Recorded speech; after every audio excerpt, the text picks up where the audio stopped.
Hello, हाँ कौन? सादिया कौन? सादिया कैसी हो तुम?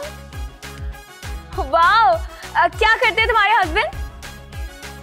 हेलो हेलो हेलो, हाँ अब आ रही है आवाज, ठीक। और बताओ तुम्हारे इकबाल भाई कैसे हैं? उनकी कुकिंग कैसे जा रही है? वाह यार, ये तो बहुत अच्छा हो गया है। और वो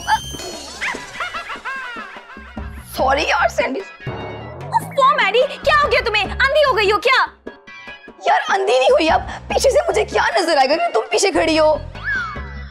मेरा फोन, अगर मेरे फोन को कुछ हुआ ना तो मैं तुम्हें छोड़ूंगी नहीं।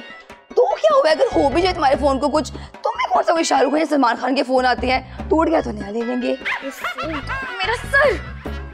अच्छा बस बस ड्रामे करने की कोशिश ना करो, जाके बर्तन धो। बर्तन धो? और मैं मुझे कह रही हूँ बर्तन धोने के लिए?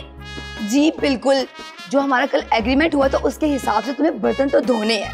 अब हाँ, तो वो एग्रीमेंट कल हुआ था ना, तो उस पे अमल दरामद हम आज करेंगे। तो आज तुम बर्तन धोगी और कल मैं। जी नहीं, ये तो तुम बर्तन धोगी या फिर तुम खाना बनाओगी? मैंडी, तुम मुझसे बहस करियो, मुझसे? जी हाँ बिल्कुल, तुम क्या कोई दीपिका हो जो तुमसे मैं बहस नहीं कर सकती? तो और क्या, मैं उससे कम हूँ? जी बिल्कुल, उससे बहुत ज्यादा। हाँ, तुमने अभी मेरी एक्टिंग देखी नहीं है। मेरे सामने तो ये ऐश्वर्या और प्रियंका कुछ भी नहीं है। वो जो है ना सारी दुनिया को पता है, और तुम जो हो ना वो मैं अच्छे से जानती हूँ। Shut up Mandy, just shut up. Whatever, दोनों में से एक काम तो तुम्हें करना ही होगा। बताती हूँ, पहले मुझे एक फोन करने दो, उसके बाद बताऊंगी कि किसने क्या करना है और क्या नहीं, समझी?